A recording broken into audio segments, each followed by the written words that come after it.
don't see me. I'm behind the kid. No! No! Well, I'm fucked!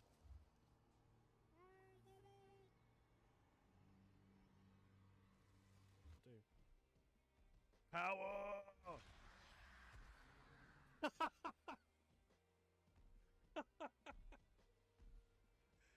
Oh.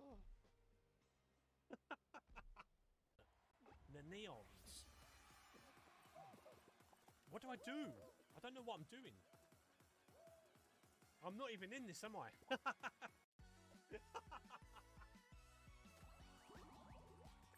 a lot of bugs. Fuck you!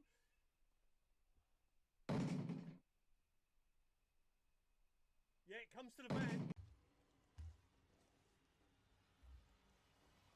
Oh, don't see me. I'm behind the kid. No! No! Well, I'm fucked!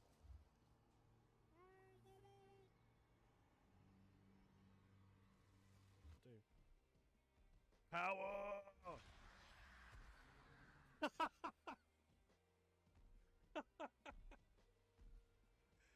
Oh.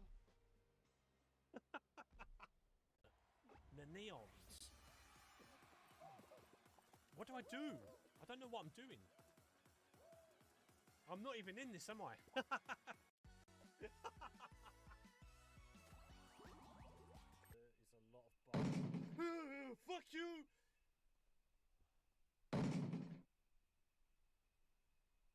Yeah, it comes to the man. Oh, don't see me. I'm behind the kid. No! No! Well, I'm fucked!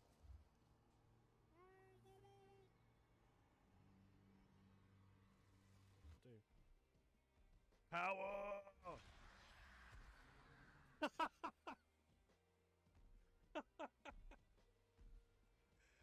Oh. The neons. What do I do? I don't know what I'm doing. I'm not even in this, am I? There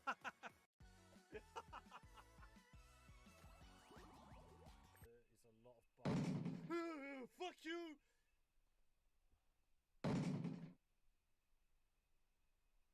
Yeah, it comes to the man.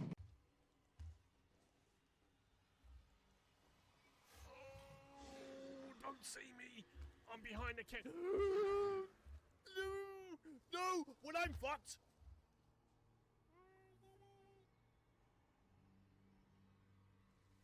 Do. Power!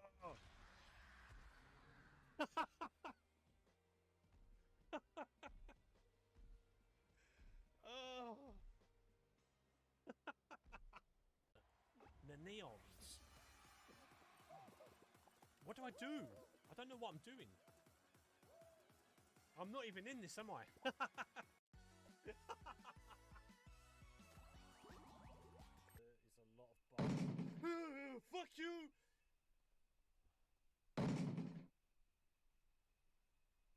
Yeah, it comes to the man. Oh, don't see me. I'm behind the kid. No! No! Well, I'm fucked!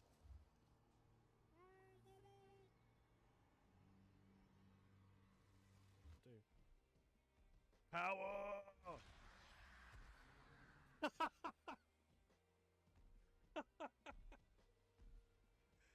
Oh.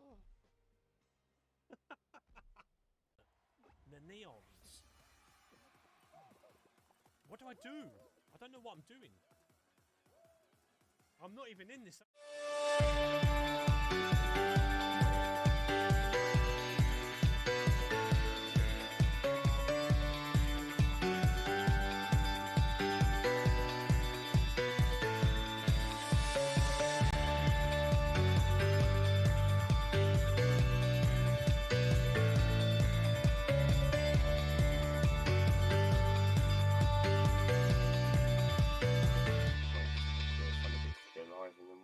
Crack on. I'm just setting up my phone.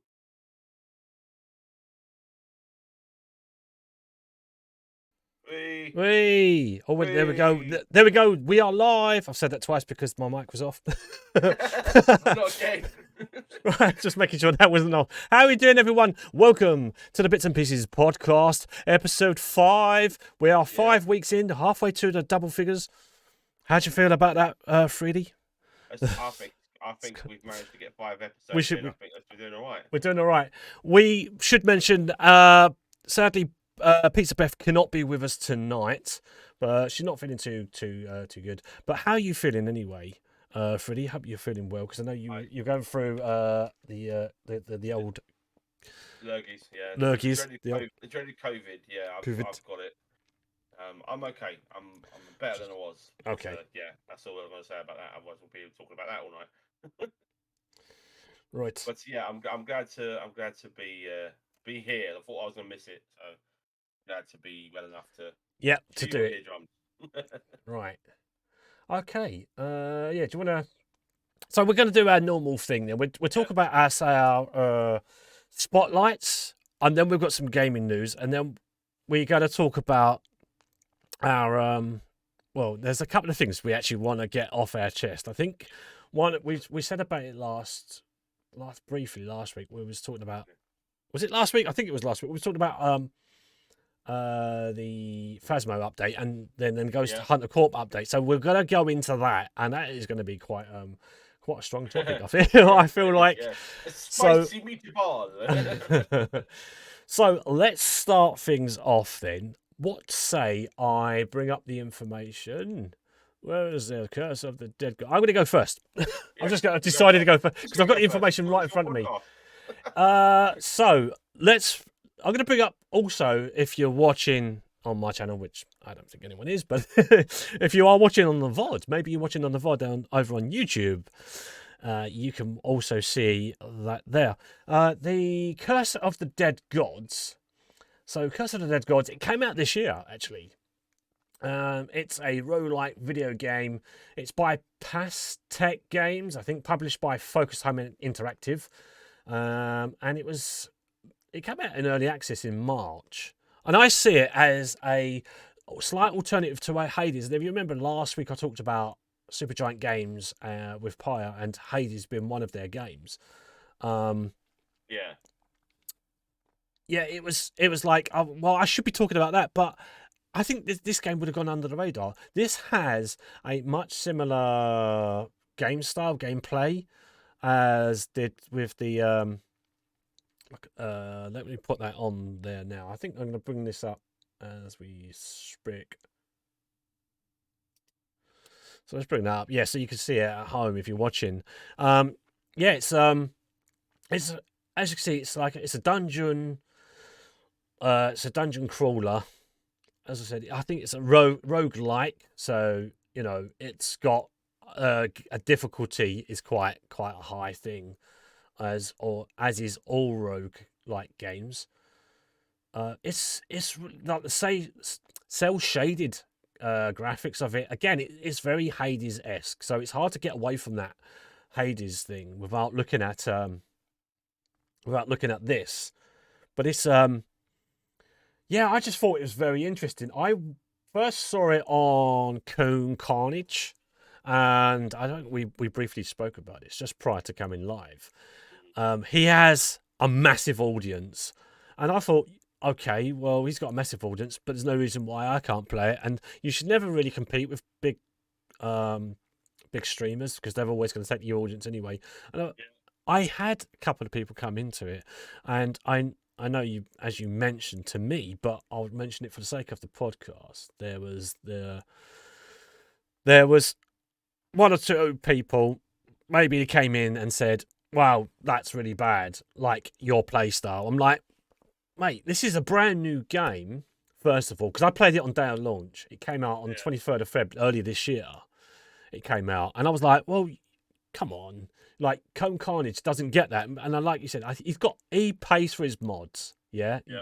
As you told me, he pays for his mods. He's the one who says to him, look, just keep the crap out, and we just keep it down. Like, I don't have that ability. I don't have that power. If I had that power, then no one would be in my chat because I'll probably just delete everyone out of it.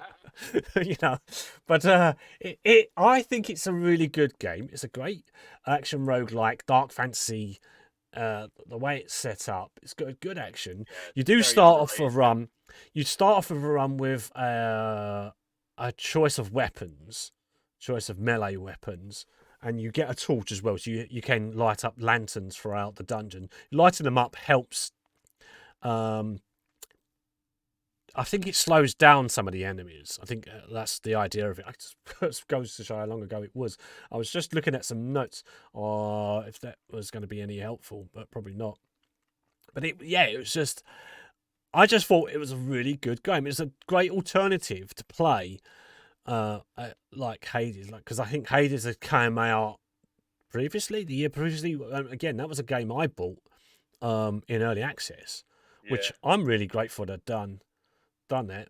Like, Supergiant again. We're going back to last week's one, aren't we? yeah. But for One this, of the best games ever, Hades. oh yeah, absolutely, and we could talk about that in itself on its Yeah, own as for another hours. game. But for me to play one of these, like to play a roguelite and actually get through, I got through a couple of dungeons. I think there was 3 dungeons. I'm not sure. I might be missing something there. But I got the first boss.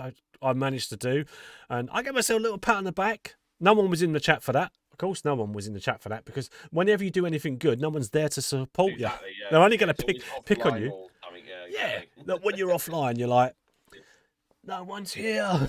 Yeah. No one's looking around trying to look for a bit of praise. But no, it's always going to be the case. You do something great, people miss out. You do something poor, people will always pick up on that. Oh yeah. And You do something crap, they'll be like, "Hey, you're rubbish." you're crap. Yeah. Yeah. Again, I go back to Cone Carnage, not saying that he's rubbish, but hey, he gets all these big deals and stuff, and he plays it game. And I looking at it, going, yeah, this is really good, and everyone's commenting on.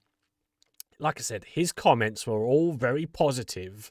No negative. Obviously, as we said, it's pretty much gets them deleted by his mods. Yeah. And everyone's like, oh, if Cone can't do it, no, it must be struggle for a lot of people. And like, okay. So I took that on board and I go away with that. I play it and immediately get hit with, oh, you're bad. Like, mate, please, really. And I know I've already covered that already. I just wanted to sort of reiterate what we were saying about how different it is for a small streamer compared to a much bigger platform. Not that I'm not comparing myself to Cone Carnage. If I were, I think that would be wrong. I'm simply stating that it's much easier as a bigger streamer than a smaller streamer to play a game of this caliber because it's quite difficult. A lot of people never really read into it, I think, when it first came out. But that's why I wanted to point it out. Again, it goes against Hades, which became a much bigger game. Exactly. I was going to touch on that. The Curse of the Dead Gods is much harder than Hades. Hades is very forgiving in a lot of its mechanics. Curse of the Dead Gods is more like a Souls game than it is a roguelike. It is a roguelike, very much so, but its difficulty ramps up significantly compared to Hades. Hades doesn't really get hard until World 4, World 5. And the Curse of the Dead Gods, it's hard from the get-go. There's no ease in section where you can get a couple of decent weapons and abilities and that. You're literally bombarded with everything from the word from as soon as you enter the room. And what it leads me to a lot in this day and age, a lot of viewers think that they're the best ever when it comes to giving advice and telling streamers or us, might as well be called influencers, even though we're not. Yeah. We don't have a big following, but we still fall under that bracket. And there's always going to be certain people that come in just to piss you off, and that's the problem with the small streamers versus the big streamers like Carnage. Is because he's shielded from all that now because he has an army of people to mitigate all that grief. So he probably did start off getting grief like you did. Funny bits in the game saying you're rubbish at this, you can't do that. I've had it myself as well when playing certain games in the past, and it is very. I think I get what you're trying to say. It's very disheartening when you get someone in chat. You've barely got any viewers watching you as it is. The people who do are giving you shit. Giving you PG-13 saying there. Giving you grief, sorry. And it's very, very demoralizing. It makes you not want to play the game. Yeah. It has a very negative effect. And these people do it for the sake of it and just the fact that it's being real nasty pieces of work. There's unless you've got a mod team behind you or dedicated mods in your chat, you're always going to be exposed to that as a tiny streamer. And with games like this that have a very high threshold, like skill ceiling, where you have to be on the ball, the dodges, the parries, the timing is everything in games like this. And if you're not, not played it a lot, that there's gonna be people who be like, oh, it's just like, well, I'm not gonna be streaming that game again, even though you enjoy it, because like you say, when you eventually do get the achievement of killing the boss or getting past the bit you're stuck at, you get that euphoria that you want to share with the viewers or the community, and Yeah. you don't have that because they're all like, well, yes, you should have done that 20 minutes ago. It's just like get out, it just completely kills the enjoyment, and I think that's what you're getting at. It just kills the fun of the game when you have people like that in your chat. And the big streamers, though they do get it, they don't get it anywhere near as we do, unfortunately, which then makes every gaming experience quite sour if you're unlucky to have idiot people in your chat like that. But it's not very common.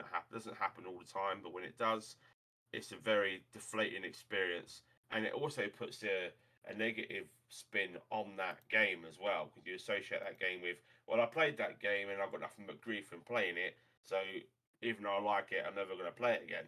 So then you're missing out on an amazing game because of other people, and that's wrong.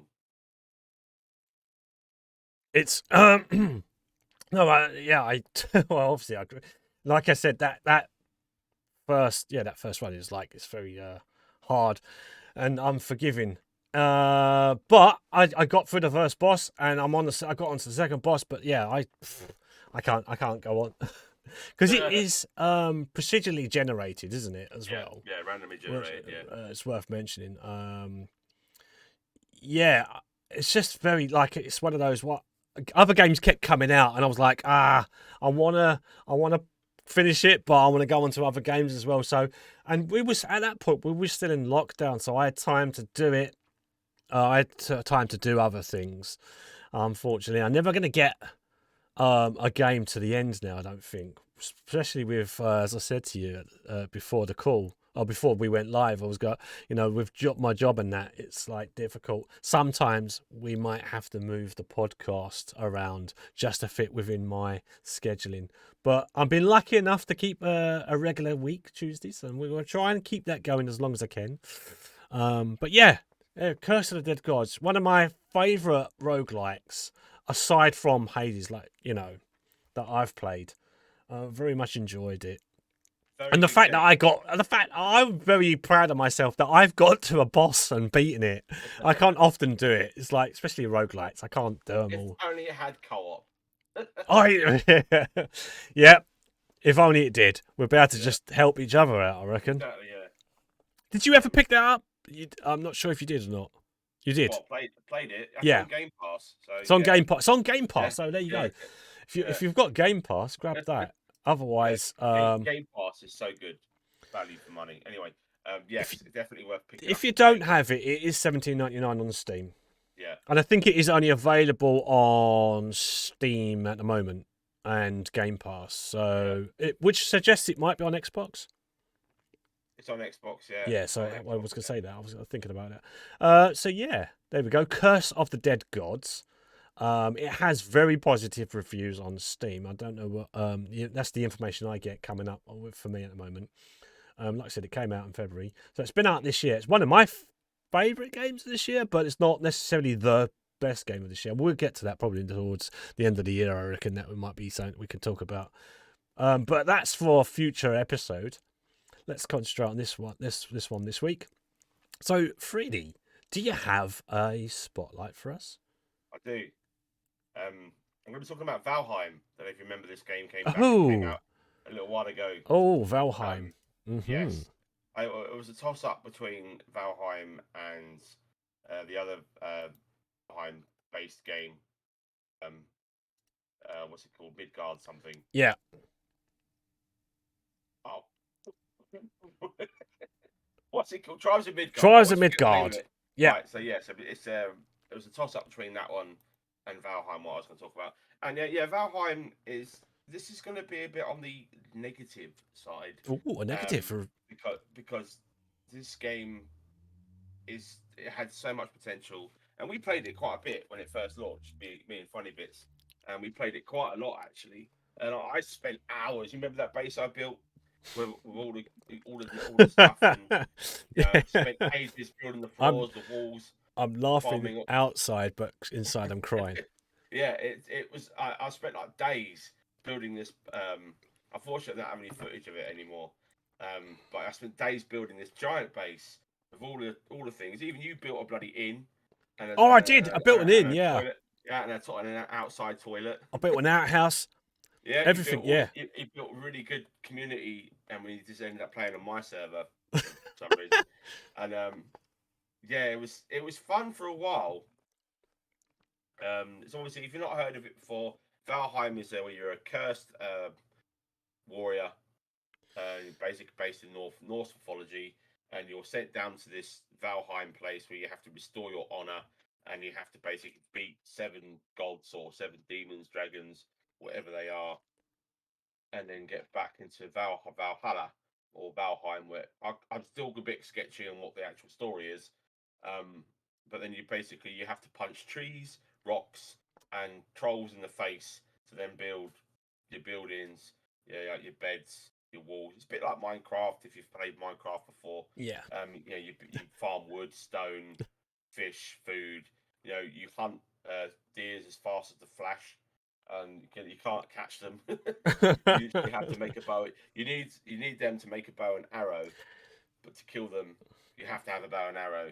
So it's kind of like it's really really hard, Yeah. and that hasn't changed since it's been launched. And the game is a cooperative survival game. You can have up to 10 people in your map. So it's designed really for 10 people to build a little community where you'll have your gatherers, your hunters, then you send your team out to go and farm like the mines and stuff. Mining, my god, mining was Oh my ball ache. God. Yeah. Yeah, Oh. everything that you wanted to do in this game was hidden behind massive time sinks and really annoying Yeah. I've got features. 140 hours in the game. Yeah, yeah, 80 hours for me. I think I gave up. And it basically it's like you attack anything in the game, whether it be a tree, a bush, the mobs come out of nowhere and they start dogpiling you. So farming anything becomes a chore. It becomes very tedious very quickly. When farming wood, especially in that first section where you got all the trolls and stuff appearing out of nowhere. Literally, there'd be nobody around. You know yourself. There's nobody around. You start hitting the tree, and then all of a sudden, you're getting attacked from everywhere possible, and it just gets tedious. Playing on your own is practically impossible. I had to get cheat engine and get cheats to to be able to do it solo. Oh, music came on. Sorry. It was never able to just play and farm and build your base up. Like I like to turtle, I like to take my time, but the fact that you was never left alone kind of ruined the experience. And then that got worse as you got further into the game. So we got to remember that swamp area we got to, Oh yeah. and it Yeah. was so hard. Yeah. It was so ridiculously hard. And then that ghost got stuck on our house, and Yeah. I got stuck in the house because I couldn't move. And you was fighting this ghost with no weapons, no armor, and he was just punching it, punching it. Like it was taking like 1 damage. I had like 1,000 HP or something stupid. We were stuck. We couldn't let out because we was in combat, so we couldn't do anything. We had to literally punch this thing to death. I think that took about 40 Punch. minutes, didn't it? Yeah. I was sitting there for about 40 minutes Um. punching this thing. It's good. It's a good while. I was grateful that we was again. It was one of those games that came out in lockdown. So for me, I had time on my hands, so that's why I've got 140 hours in it. Yeah. Yeah, it was fun building stuff. It wasn't fun getting the mats to Yeah. build the stuff, and that was the problem I had with it. It was too tedious, and eventually we got some armor, we got some decent gear. We persevered through all the annoying bugs and stuff as well. And the boss fights were cool. I think the boss fights were a highlight in that game, especially the giant tree. We had to hide behind the pillars Yeah. to fight it. That was a really good. That was some good positives. There are some positives in Valheim, but then we get to the goblin area. Oh, and Game, that's trying. that game fell apart at that point. The goblins are so OP, and they hunt in packs of like 15. So like I built a house. I think you remember I built that little house, didn't I?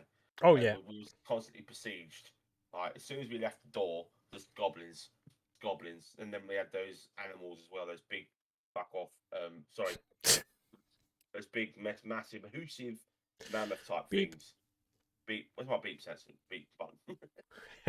And sorry, it stems up a lot of frustration for me, hence the swearing. Sorry, and it's a very infuriating part of this game where we couldn't progress.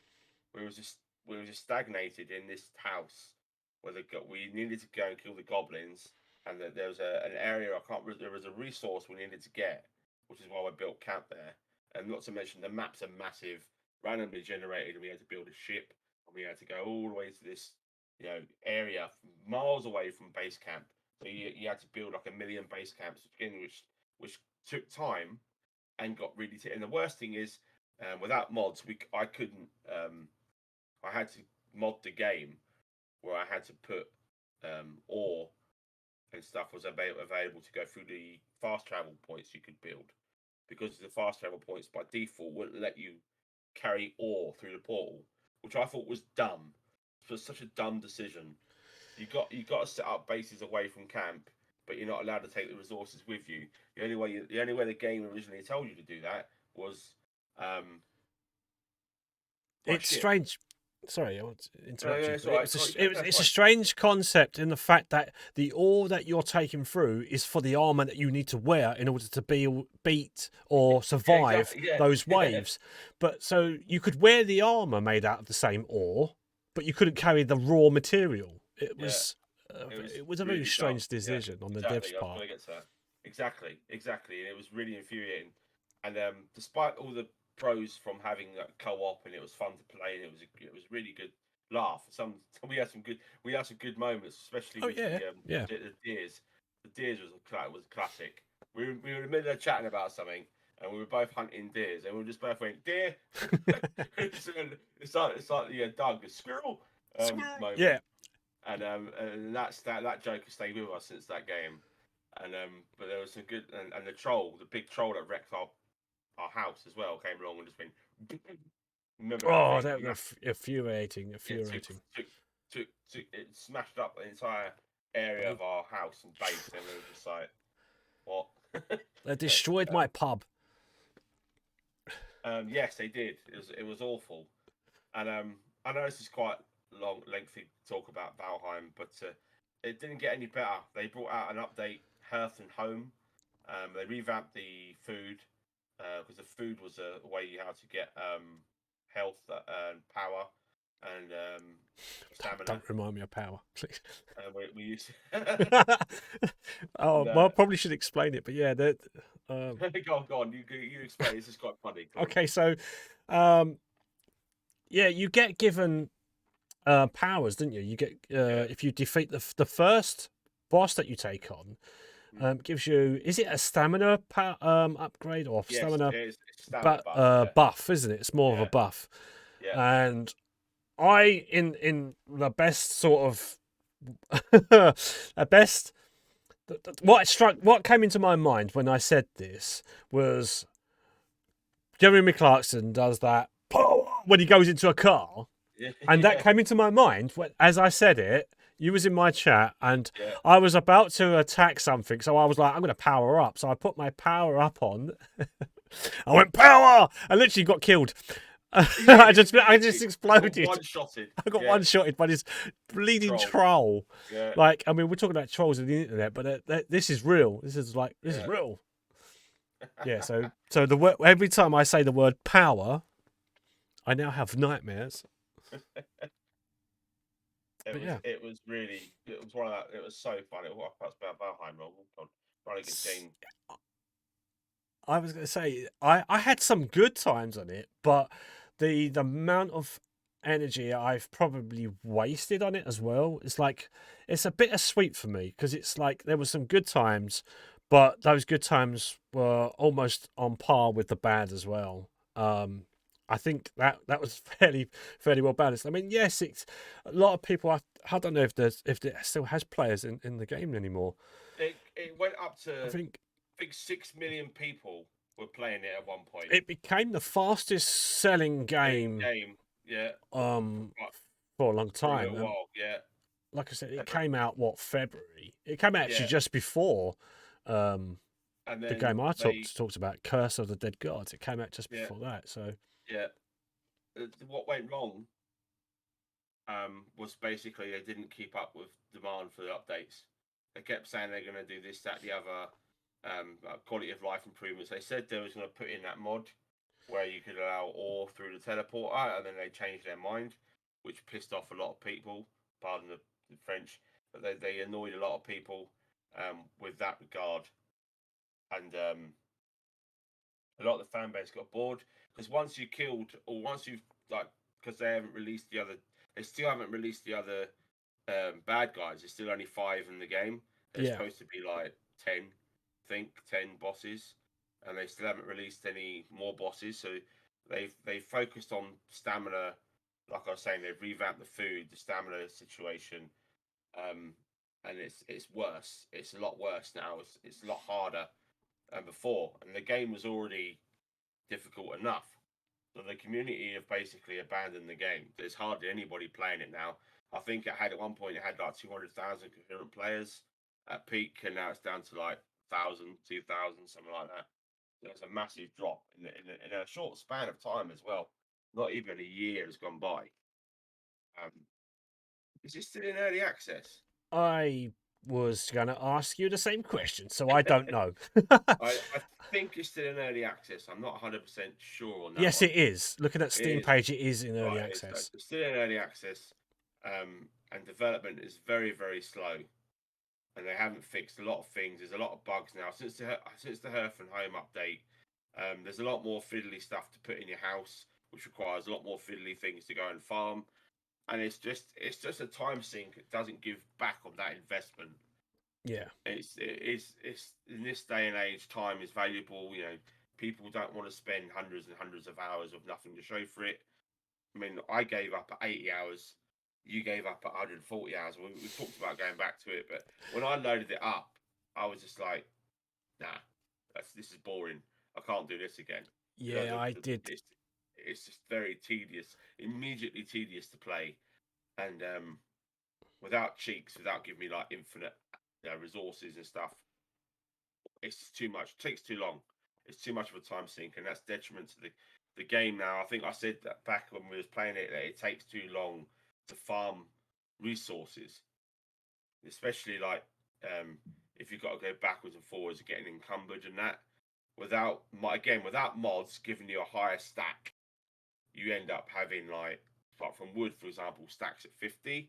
With a mod, I found a mod that gave me a stack of 1,000, so I didn't have to keep like going backwards and forwards because of Yeah, encumbered all yeah. the time. Or you build, and that was the other thing. You build this um,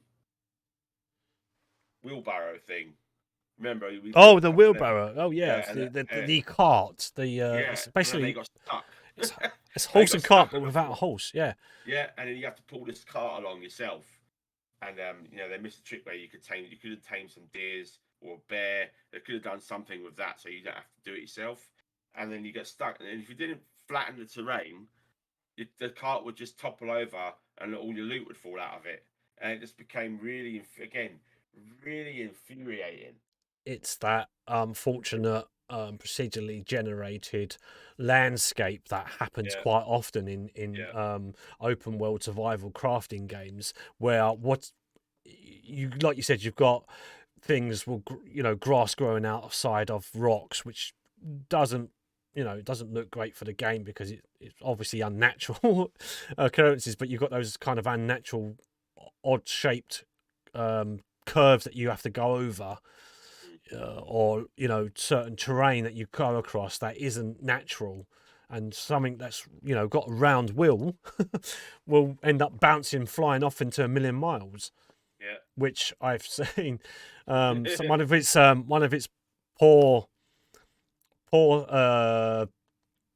graphical things that I'd seen, where the car itself has ropes to it, doesn't it? So it can attach, so you can pull it along. But I've seen like the rope from the car stretch about 4 miles before it catches up to you. It's like it's like here we go again. Nice little glitch, but some of the glitches kind of amusing, but when you see them too many times, it becomes a little bit tedious. Yeah. Like when you first see them, it's quite funny, but then after a while, that becomes kind of dull. It's like, okay, fix it now. It's kind of boring now. I've seen this. I like any negatives I can think of were those graphical things that happened. The spawn rate in which creatures come out after you. It's like you've killed 1,000 creatures now. You're trying to craft, and like you said, if you didn't use the, it's kind of sad that you had to resort to mods. Like, and I completely agree with you using them. I'm just saying I feel like it's a shame that you've had to resort to that, because the amount of times that mobs will spawn and chase you down, and all right, a lot of them are quite easy to kill, but it's very off-putting to start. You don't get that, and I think a good example of mod spawning might actually be Minecraft, to be honest. But it's not. That's not my go-to game. I want to go to Valheim. I want to become a Norse god. I want to become a god of thunder. I want that. Yeah. I like that idea of jumping into. That's what drew me to the game. The idea that it was a Viking cult. You're in a Viking culture. You're starting off in a world completely, well, I wouldn't say bare, but like, with some modesty. But you are basically thrown into the world naked. You've got to fend for yourself, and then you've got to fight these Norse Viking type god creatures that come along, which is fine. Like you said, there was 5, and there should have been 10 by now. Yeah. But I never got to the fourth or the fifth. I think I got to the third. And I did that because of mods, unfortunately. And I don't often like to use that. I think I don't think you should resort to that necessarily. In my personal belief, is that if you want to use them, that's fine. But for me personally, I don't like to use them. The fact that I've had to use them, no, the fact that I've had to resort to that just to get like a stack of wood. Yeah, it just shows you how broken the game is, really, in balancing. It's quite funny. While you're talking about that, I've got the video I'm playing. The guy's trying to mine. Is literally trying to mine some ore, and the troll's coming along and just one-shotting him, which just proves my point. That you can't farm anything without getting killed. And it's just absolutely pointless, and just makes the game infuriating to play. Yeah. And like I say, when you have to I had to resort to mods to play the game. Base game, not even like extra modes or difficult bosses or modded bosses. Just the base game is beyond ridiculous, and unfortunately, it's gonna be one of those games that's just gonna fade into oblivion. It's not. It's the player base is gone. Everyone's fed up with it. The developers aren't paying any attention to the fan base. I've just got a quick look on YouTube. There's so many videos where people are just, the state of the game is not acceptable. State of the game is not acceptable. This game needs a massive rework. There's loads of stuff like that, and it just makes me feel sad, because there's a real potential there for a very good community co-op game, and brain dead devs again, just not realizing what quality of life should be in the game, improvements.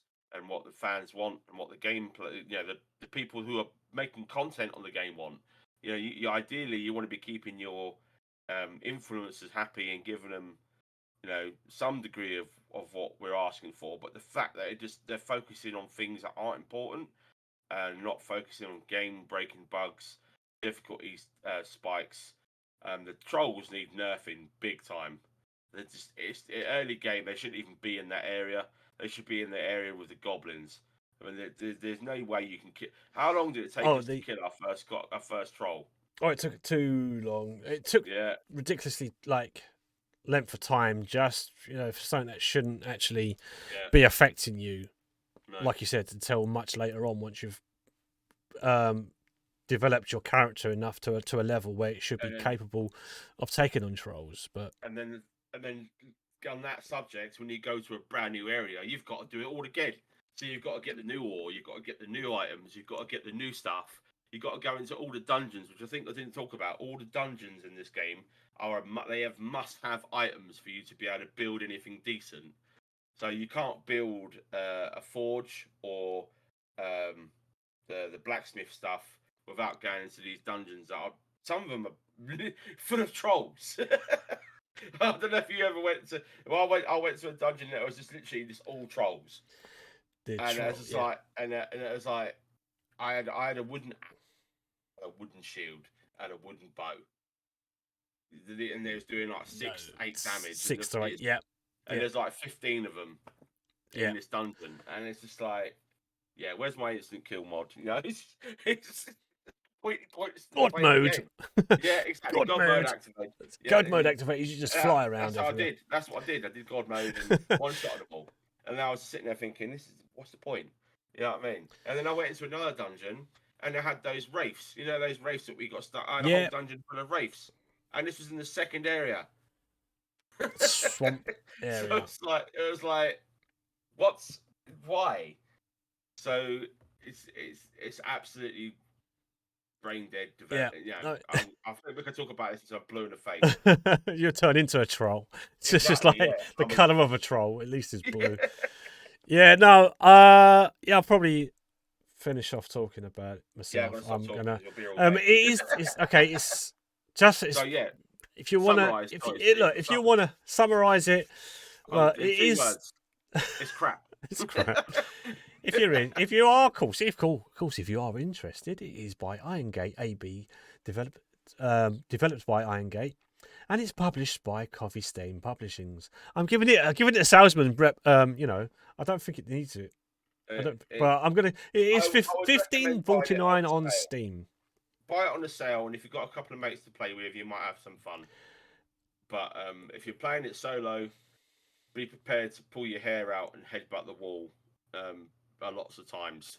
I would like to see a massive improvement, but unfortunately, by the time it gets to that improvement, I don't think it'll have the player base to support it. Too many games. I think it's it's 2nd of Feb. It came out. We're now in November, so it's been like 10 months down the line. Yeah. So I don't know what it's had one major update. So I don't know what the onset time for devs making updates and stuff like that. I'm not a dev, so I can't really comment whether that's too long a time to be waiting. Probably is, actually. I'm saying it is. I mean, Phasmo has been out a year and it's had I lost count of how many it's had, and it's not as big as game. It's probably a bigger game in terms of player base, but maybe in terms of programming in it, I don't know. I'm not a programmer, so I can't really comment. In scale, it's a much smaller game. Yeah, so it's probably easier to fix. They've got a much bigger team as well. There's a team of 30 people behind Valheim. Yeah. Phasmo has a team of 3. Phasmo's brought out probably 9 or 10 major updates in its lifespan, and this team of 30 have brought out 1. That says it all, really. We do like to talk about Phasmo on this podcast, in case you haven't noticed in the last 5 weeks. I think we've mentioned it every week so far. Phasmo, sponsor us. Right, and then... that's it. That's going to wrap up. That's going to wrap that up. Not Playheim. Yeah. don't do like I do. 140 hours. Yeah, 80 Yeah. hours later to realise it's not worth playing. It took me that time to realise. I built my pub. It took me that long to do it. I was rather fond of my little inn. It had rooms that you could stay at. It had an outhouse that you could use. It was great. And then a troll come along and destroyed it. I'm like, yeah, okay, that's destroyed my dreams. Crying. Shattered by trolls. How relatable. Yeah. Good God. We have literally just covered 2 games of like one was really good but covered by trolls in the chat, and now we've got a trolls in the game. You're literal, yeah. On the game, I think this is our first game where we've been fairly negative towards. Yeah, well, why not? But then, do you know? I think that's a good thing. You've got to be negative. You've got to find a game now and again. Have your criticism. I think you have to. You can't like everything. We mentioned this. Was it last week before? I can't remember now. But you can't like every game. No. It's not possible. It's not possible. If you liked every game, you wouldn't have any time in the day to do anything else because you'd be too busy playing them. Yeah. Unfortunately, I don't. That's going to lead us nicely into our next little segment. Yes, let's go into our next. I know where this is going. I know where this is going. Do you want to? Shall I lead it? Lead on for this one. Yeah. Yeah. Okay. I think this is probably my sort of like area anyway. So. Welcome to the negative zone. This is yeah. Speaking of Phasmo, so I'm going to bring up the information anyway, just to give you. Yeah. So, Ghost Hunter Corp. Ghost Hunter Corp came out. Like I said, we mentioned this before. It came out about 9 months after Phasmo came out.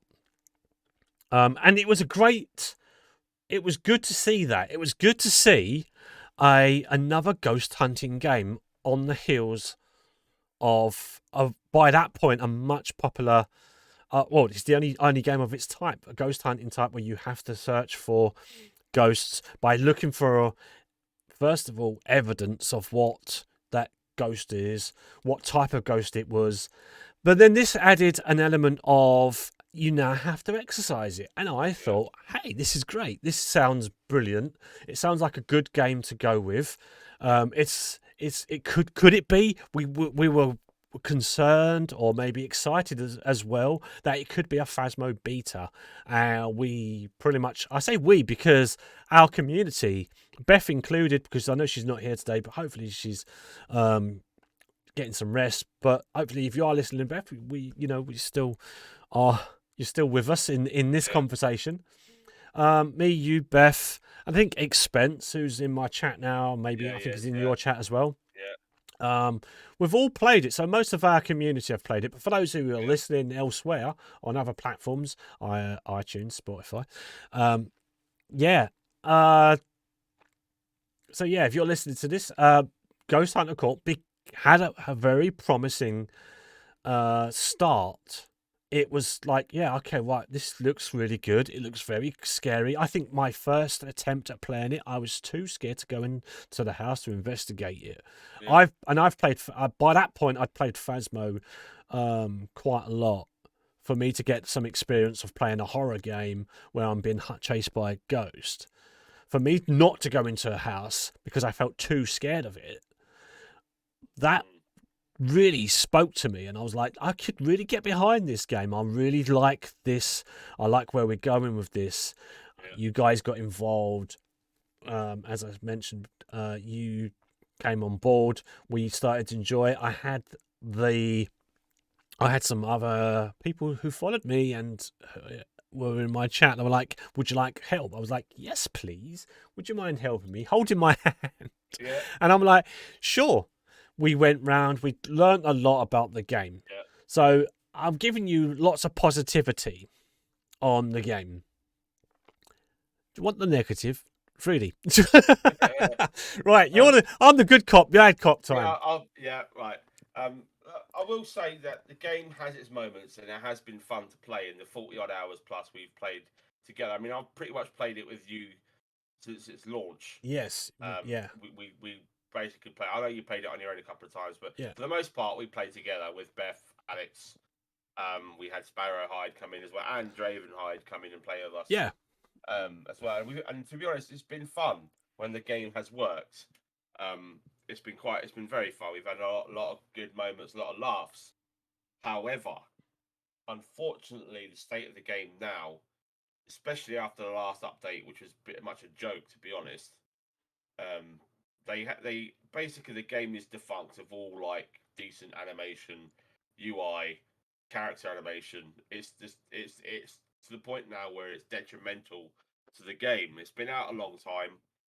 The guy has, don't know what the development situation is, but he's brought in a few other people, and the game seems to have devolved rather than move forward. I will say this: that the slight redeeming quality factor is that all the females have massive tits, which is quite funny. We've made quite a lot of jokes about that in our streams, with the boob girly hunters and stuff. Was just a bit of banter. The character models are, it's just how they look.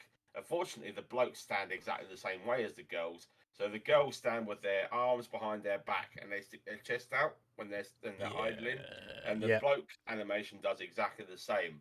So they look really stupid. Plus, their arms and legs break all the time, and they look like they're chicken wings and all over the place. And that's just the animation standpoint, which kind of detracts from the experience. Because when you're trying to use your equipment, you find that you haven't got an arm, or you can't open a door, or your arms have disappeared. It gets to the point where I know you've had to restart a couple of times, and that's happened to you. Yeah. I've had to restart a couple of times. That's happened to me. That's happened to Jave. That's happened to Sparrow. I'm pretty certain that's happened to Alex as well when he played with us. And it detracts from the fun. Yeah. And these bugs now are swarming through the game. Ghosts get stuck, doors don't open, equipment doesn't work properly, equipment falls through the floor that you can't get back, ghosts fall through the floor, ghosts don't get exercise when you complete all the steps, the UI gets broken, your character gets broken and stuck on doors, graphical glitches, stuff not loading in, walls disappearing, floors disappearing, textures not existent, black spots everywhere. I could go on and on and on. The game is, after the latest update, is broken. It's like whatever they did to add that new map, but it's far too big, and like they're trying to add content rather than fixing what they've already got. They need to revamp the character models. They need to revamp the animations. They need to stabilize the game engine, because I've had the game crash the desktop and hard crash my computer a couple of times because the Unity engine they use, whatever they've done, isn't very stable. I mean, especially like I said again, the new update is broken the game for the most part. I think you've noticed it as well in the last couple of times we've booted the game up. Yeah. It's just been unplayable. Like, the game doesn't work properly, and it's infuriating because there is a good game underneath all that. Bugs and stuff. Rolling it. Yeah, But, I'm rolling that as well as we speak. and, I would echo that. Obviously, there has been an update recently, as you say. It introduced the campsite, which is way too big. Like I think Beth mentioned it on the previous episode. I do recall when we spoke about Phasmo had a new update. They also have a campsite. Well, it's hard to say who come up with the idea first, because I think, although Phasmo came out of its beta stage, I think Ghost Hunter Corp still has a. They don't call it beta, they call it something else, and that's why sadly she isn't here to remind me of what it's called. But it is basically a beta stage that they had, and they were going to do it before Halloween. Because I questioned it. I think I questioned why haven't they? I'm surprised I haven't seen the update. That's where I think Beth had said yes, they do. It's just it never got publicised enough, I don't think, which is unfortunate. And again, that's where they're losing out as well to Phasmo, because then I don't think there's not enough information. I can find information on Phasmo, but I can't find information on this as quickly. I'm sure there is out. I'm sure it's out there. Maybe I'm just not looking hard enough. But the map was way too big. I played it solo. I think I had some of you guys came into the. I played it solo as well. Yeah. I went round. I done all the objectives, everything. I ticked everything off, because even the bonus objective, because again, it's got its own bonus objective that you can do. You've got to test for the thermometer, test for getting a certain. I think it's just got to use the mail reader, the MEL reader. I think that was. That everything you have to do that. You've got to get the ghost to walk past the camera. There's some other things as well, and then obviously exercise the ghost is obviously the final check that you need to do. So I done everything, and you were saying about broken mechanics and stuff. Yeah. I needed to find a cursed object. So part of like finding the ghost or exercising the ghost, once you've discovered what it is to find. Not always, but sometimes you find a cursed object, which asks for you to use the mail reader, which then gives a massive reading of, I think it's about 68. So you look for that, you find it, you use the proton. We called it a proton gun. I don't. We're going to keep calling it that. Yeah. You got to destroy that item. That was my final thing I needed to do, but because of poor mechanics, my character lost the ability to use his hands, and I could not pick anything up. And with the amount of hours that I've got into the game, I'm fairly certain I know that the game was definitely broken at that point, and I called it out. Unfortunately, I had people in the chat that was like waiting for me to do the final thing, and I couldn't do it. I had to apologise to the chat. I was like, sorry guys, I can't finish the game. And I think I played that map for about 30 minutes, and that was infuriating to get to that stage in the game and not be able to exercise the ghost. The final step was to exercise the ghost. The only way to exercise it was to find this cursed object. I couldn't find the cursed object because I couldn't pick nothing up. So that really made me say, look, we've got to speak about this in the podcast. This is coming up in the podcast. So this is us ranting. And I know we have people who are in our chat, in our community, who play it, and they do find it enjoyable, even if it's just for a brief moment, and they might play something else. I'll come back to it. I don't want to crap on the game. I really don't. Like you said, underneath all that, there is a good game. I just think it needs to come out, and considering it was on the tail of Phasmo, and for about 2 or 3 months, I think 2 months, it actually overtook Phasmo as a ghost hunting experience. The fact that you was reading from the Bible, that you would have to exercise it. I felt like I was in the exorcism film. What's the Exorcist? Yeah. Give me an old priest and a young priest, and was like, we was all having fun with it. I felt like I was in Ghostbusters. It was great. Like, we just missing that that ghost catching device. Trap. The trap. Yeah. That's all we needed. That's all. And then we were like Ray and Vakeman, running around. Egon. Yeah. Yeah. It had a lot of nostalgia things, a lot of nostalgia bites with regards to the proton gun. Even the sound effects is ripped from the movie. Which is rather funny. But yeah, like you say, going back to what you said about the time, that was one thing I forgot to mention, is that some maps you'd complete in 5-10 minutes. Yeah. And then other times you could be there for an hour and still not, kill the ghost. There was time when we did a long what's it called? Exorcism. Yeah. We did a long one. We did everything. We ticked all the board. We ticked all the objectives. But the ghost wouldn't die. I don't know if you remember this. The ghost wouldn't die. The final step wouldn't complete. I think it was the object that wouldn't blow up the cursed item. We shot it with the gun, and this is before we had our own rechargeable proton gun. We ran out of charge with the proton gun, so we couldn't kill it. No. So we couldn't kill it. We had no means of completing the map. So we'd done all this, and we missed out on a lot of reward because the game decided to be like, well, we're going to give you a proton gun, but we're not going to give you one with a recharge in it, which is pretty pointless if you ask me. Because you have to be level 20 to have this gun, but you get given one right at the start, so you can do the objectives. But you get given one without the charge pack, which is just dumb.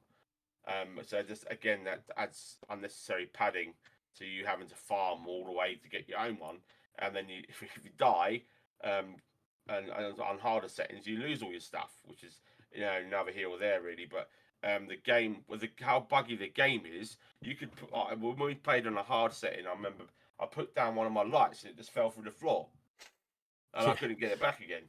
So it's like on the harder settings, stuff like that is quite infuriating. And like you say, I don't want to poo-poo all over the game. And in our community, there are those that enjoy it, and it is enjoyable in short doses. But when you've put the amount of hours me and you have into the game, you kind of see past all that. You kind of get to see the actual nitty-gritty parts of the game that not any other people would notice because they don't really play it for as long as we have.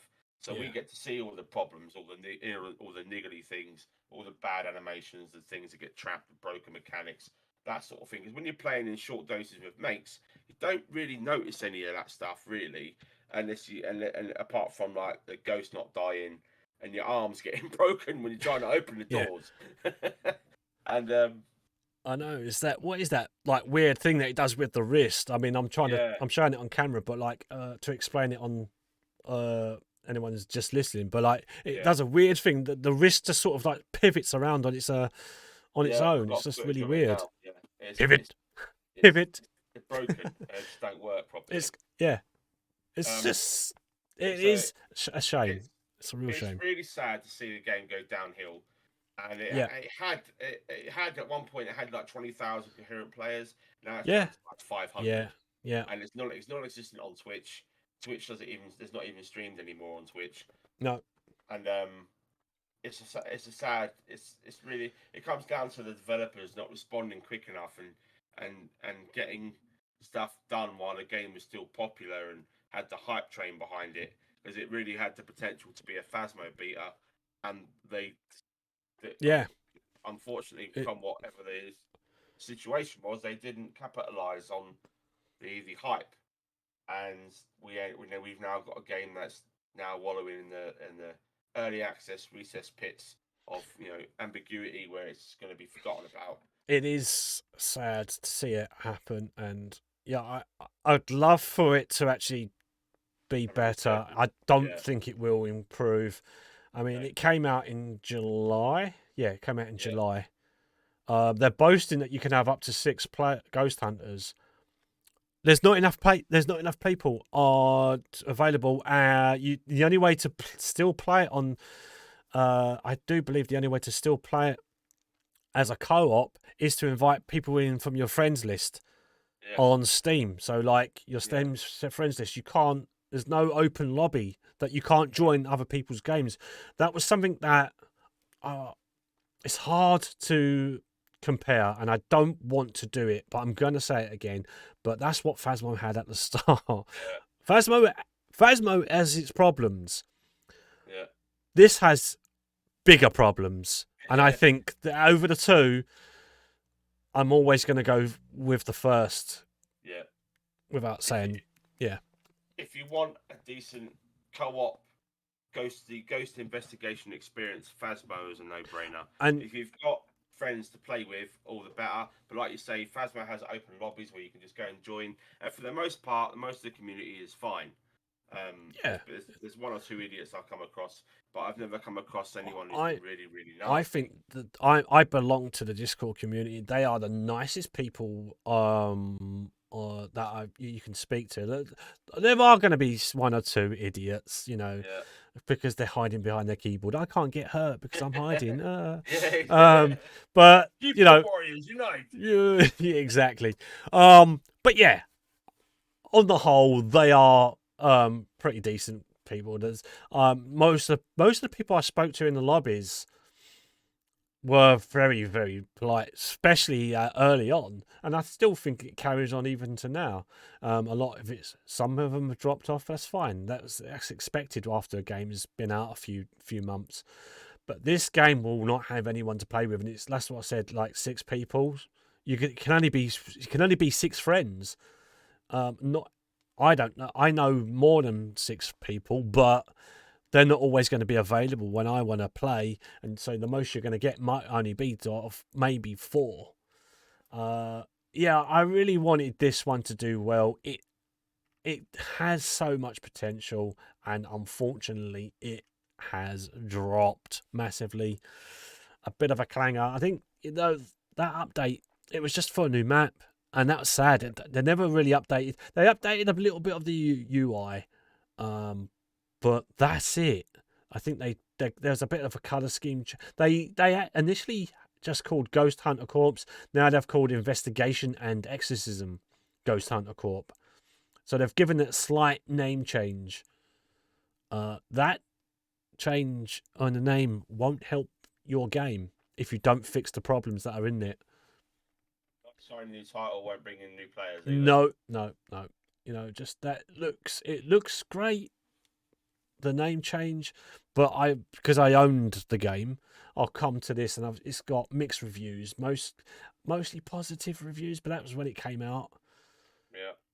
I would imagine a lot of those reviews might start to change to negative. Or there's 1,056 negative reviews as the time of the recording of this. Yeah. My own one included.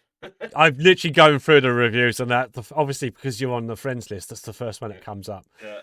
But yeah, and someone actually mentioned it. I'm not scared as well. Like I said at the start of this segment, when I said about how scared I was going into it, I'm no longer scared of the game. And the other, let's call it the other game, because I know I'm going to keep mentioning it, and I do apologize for that.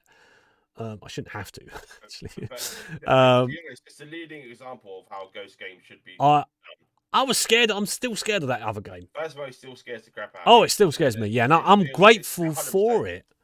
Yeah, Ghost Hunter Corp does not scare me in the slightest.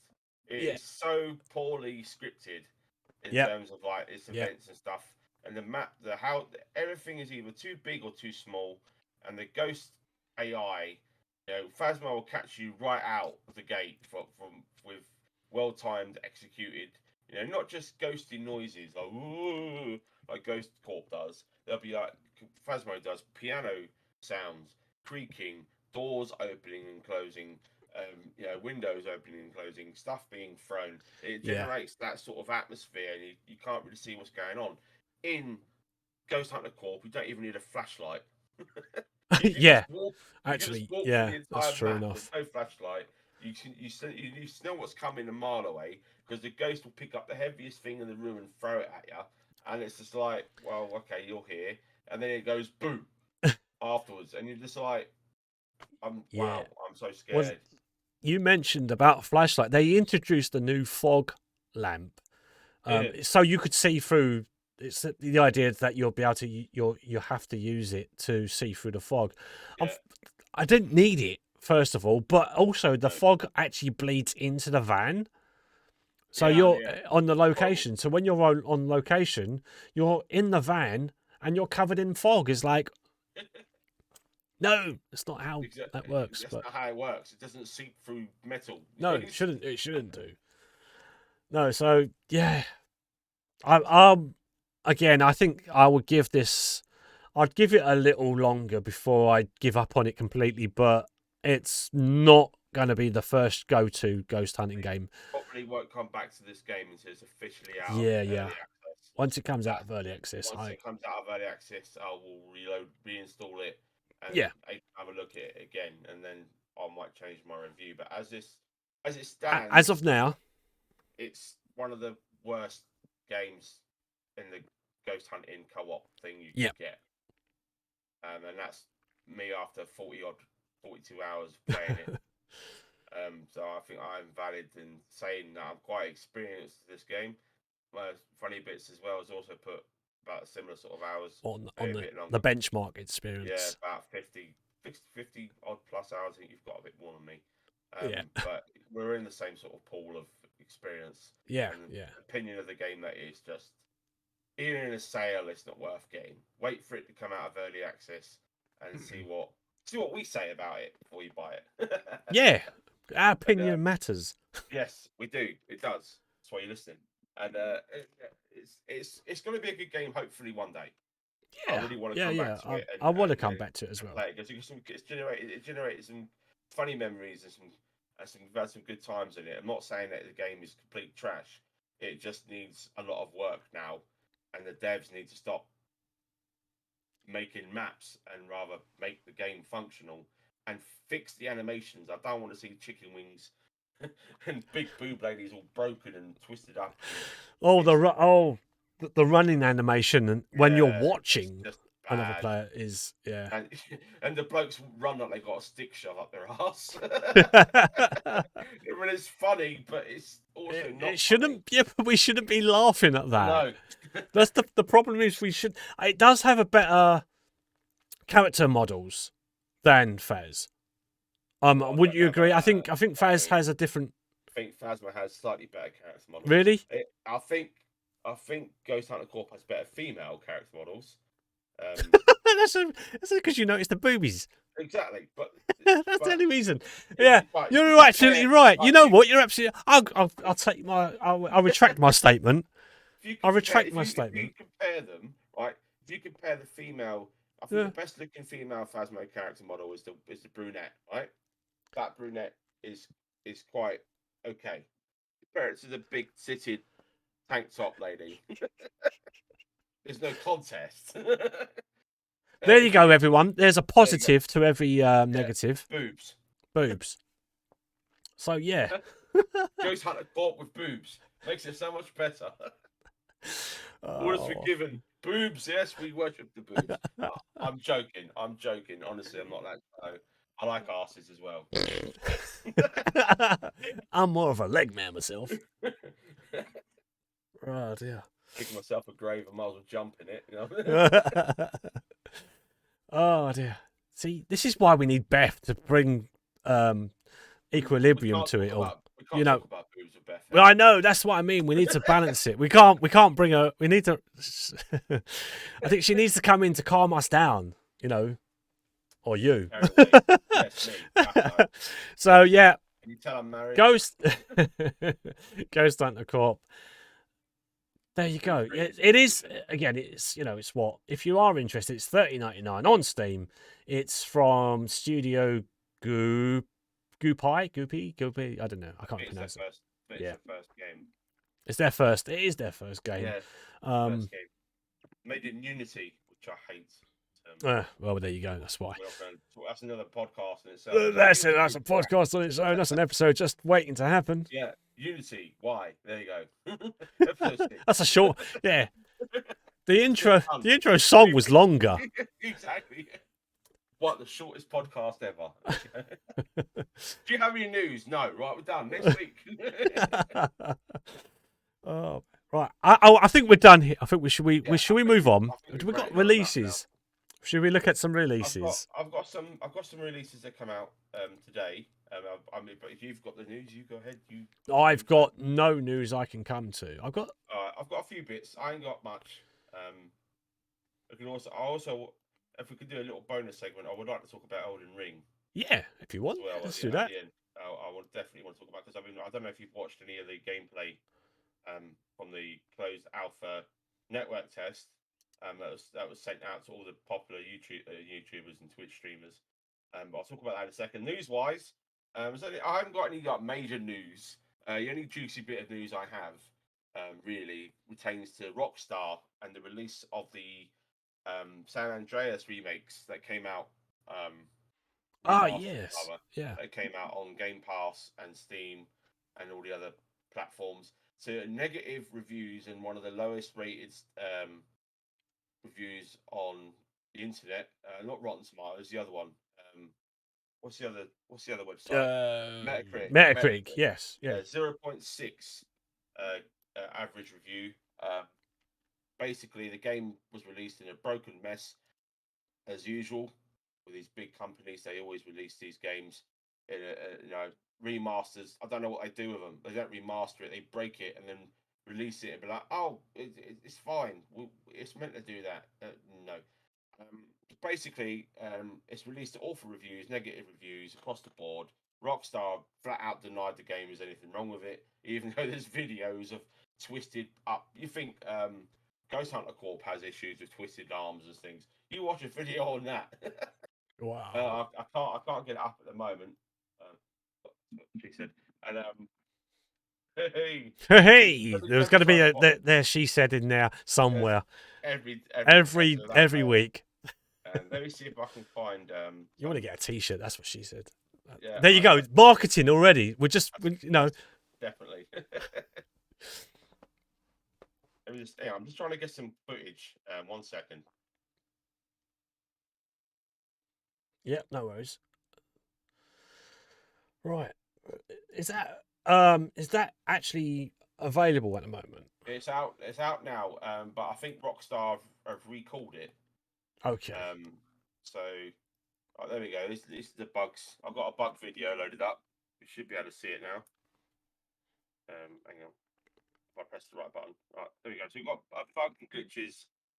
Definitive edition. Playing. So yeah, this game's been released in this state.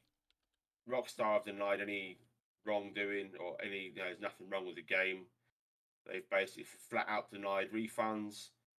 They've been basically as shady as anything, and it's disappointing to see Rockstar stoop to this level when they're such a big company. I think I touched on this before we went Yeah. live on how disheartening it is when you have a company that just doesn't care about its fan base. It might be an old game, but if you're remastering it to bring a new audience to the game they might have missed, and of course you want it to be working as intended. And this Yeah. game is in a worse state than the original. You might as well just re-release the original, and left it at that. So this game has been taken off market, similar to Cyberpunk. Um, I don't think it's on anything at the moment. They've also disabled their PC launcher, which is quite interesting. So there's actually no way you can install this right now unless you have Game Pass, because it's on Game Pass. And I bet Microsoft aren't very happy with Rockstar bringing their name into disrepute with how bad this game is. I mean, you can see by the clip reel how bad it is, and it's just shocking. It's just Yeah. why would any company release a game in this state and say it's okay, aka Cyberpunk? I will rip into Cyberpunk one day. I will, and the game is even a year later. That game is still broken. Anyway, yeah, this game's a joke. The company's a joke. Rockstar, what you playing at? It's not acceptable anymore. Well, why are you doing this to your fans? You're not going to have any fans at the end of the day if you keep doing this. Gamers don't forget stuff like this. Yeah. If you do stuff to the gaming community and the passionate gaming community as well, who have put a lot of love, blood, sweat, and tears. I mean, you got the influencers, the modders, the people that love all their games, die-hard fans, and even they're turning around and going, "What the actual hell are you doing with this game?" And if the die-hard fans are doing that, then really you should be putting your hand up and saying, "Sorry, we've messed up. We shouldn't have released it in this state." I mean, look at the state of this. This is some of this is new to me that I'm watching here. I just can't believe what I'm seeing. And this 2021 remaster should be really easy for big AAA companies to do. Right? They've got all the game there. They've got all the assets. All they need to do is upgrade them. Surely they've got a library of. I mean, you can find upgraded assets for free on the internet. You know what I mean? I've modded games and I can Yeah. find, high textured pavements, roads, trees, for Skyrim, the same sort of thing. You just convert it to whatever file it has to load up for this game, and there you go. Look at the state of this. This is terrible. No, it's not acceptable. Another rant.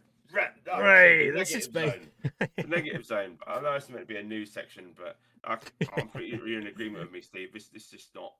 It's not on, is it? Well, if you paid full price for this, and in most digital purchases you don't get a refund, for most purchases. I mean, I know Steam have a comprehensive refund policy, but Microsoft don't, PlayStation don't, Epic Game Store don't. If you use the product, you have to fight tooth and nail to Yeah. get a refund. So, and that being said, would you be happy if this purchase, looking at what state it's in? Well, I was just trying to find some clips for myself to have a look at. But yeah, Look looking at at my your, stream. I've got your stream. I've got your stream up, but I've got. But yeah, that's just it. I don't know Let me why. rewind the video a Why little do bit. so many games do that? But let me Why do rewind so it. many games do it? There you go. Look. You see here. Mission Look. failed. Wasted. Yeah, I'll just rewind the video a little bit. The guy's going to get stuck in the wall in a minute. If you're watching on my stream here, I am watching on your stream. Yeah. You'll see the guy and he falls through the floor in a few moments. There you go. Yeah. There he is.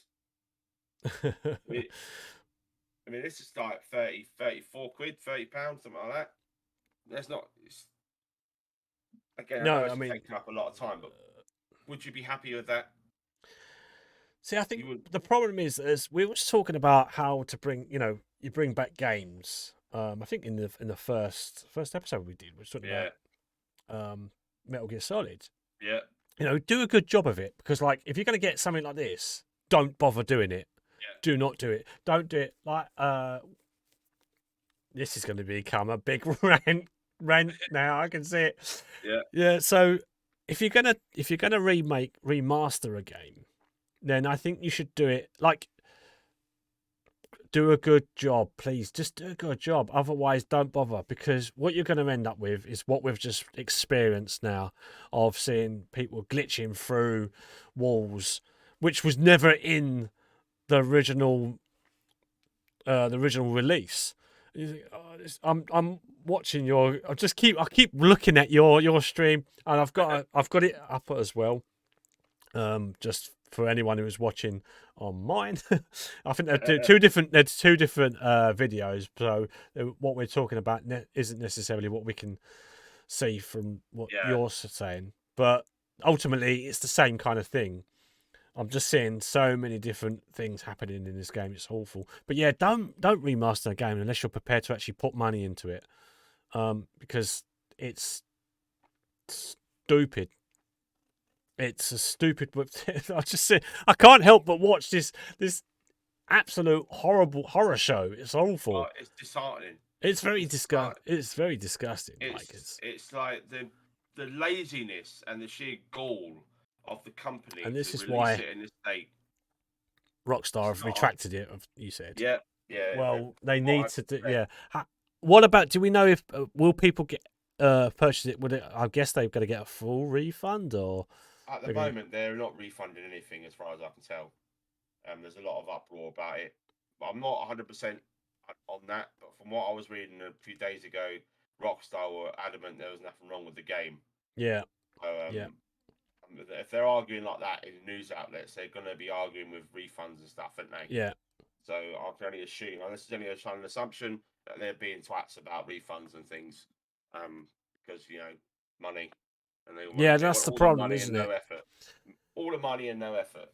That's the problem with these big companies. Release it in this state, fix it later, and look at us, we fixed the game for you for free.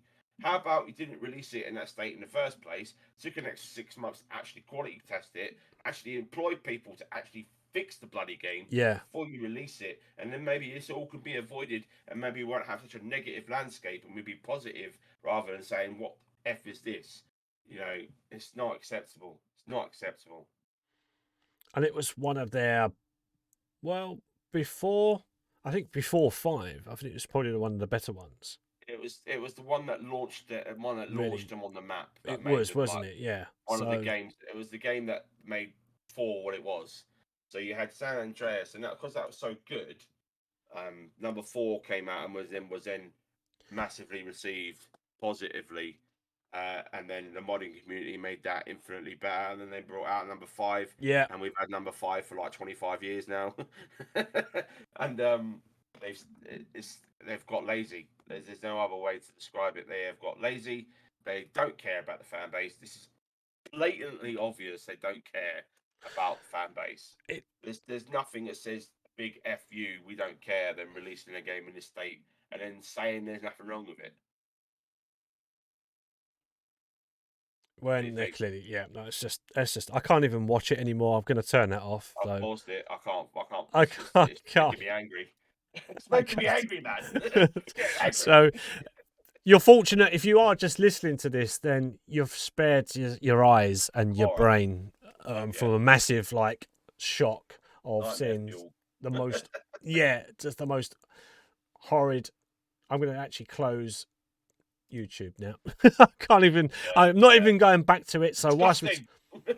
get this filth off my screen. Exactly. Yeah. So there we go. Rockstar. Yeah, shame on you for releasing something when it weren't That's ready for news. it. That's the news, not rant. It's news. It's a news rant. Yeah. Right. So to the news. I do have a couple of non-ranty subjects to talk about very quickly, very quickly. League of Legends released a first RPG. I don't know if you're familiar with Yes. Riot Games Okay. and League. I'm glad you mentioned that. Yeah. Ruined King. This looks amazing. It's a turn-based RPG, story-driven, and the one thing I love about League of Legends is the lore. The lore and the depth of characters they have, and the sheer volume of quality games we could potentially get in from Riot Games. This game looks really good. Let me get the trailer up because I when I watched it I was like, this is awesome.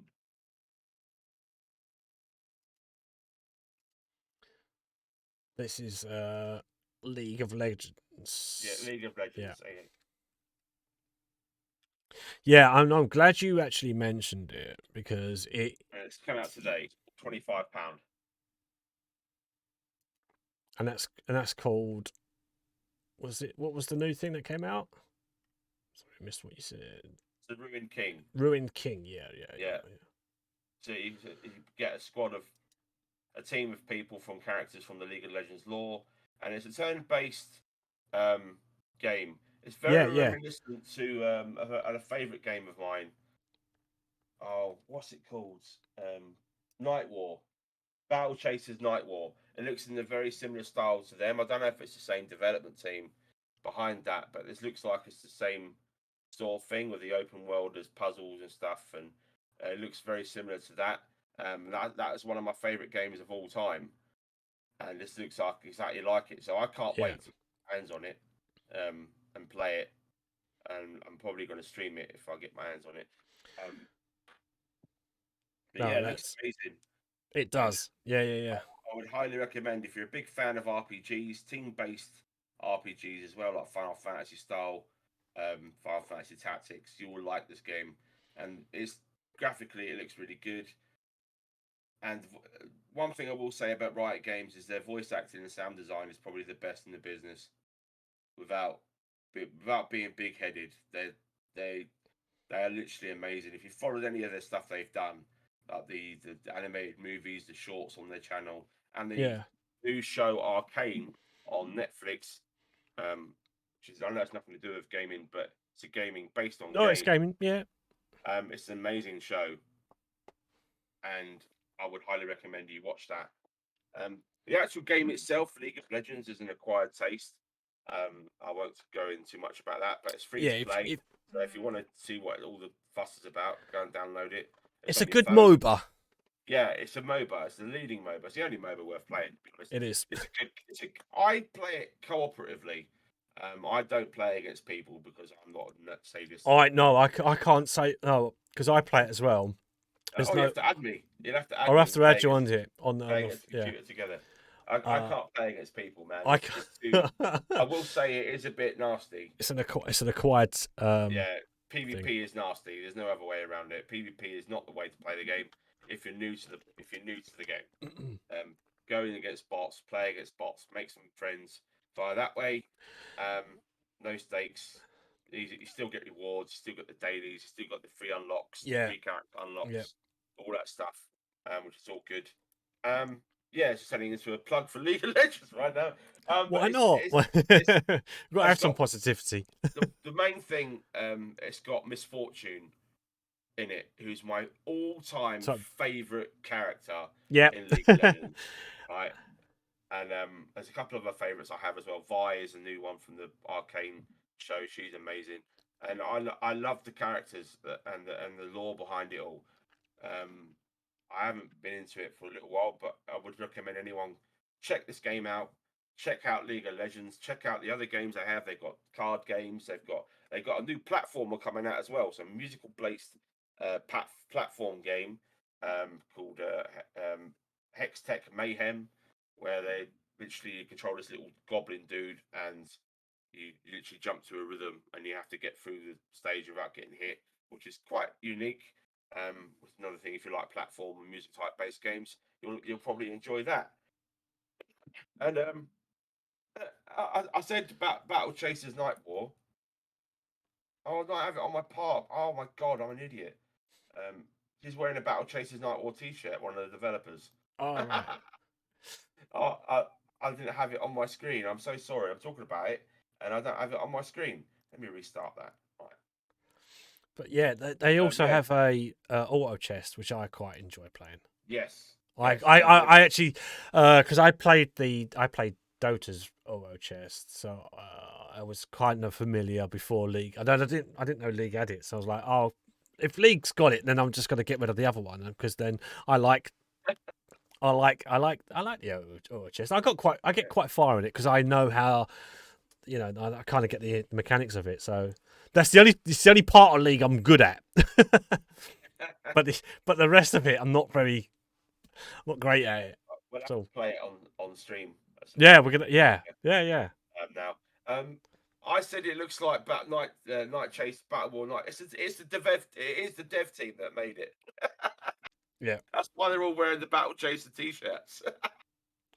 I'm such an idiot. It's the same dev team, which is why it looks so appealing to me. Which is why I want to play it so desperately because it looks incredible, and they're one of my Airship Studios, one of my favorite indie studios.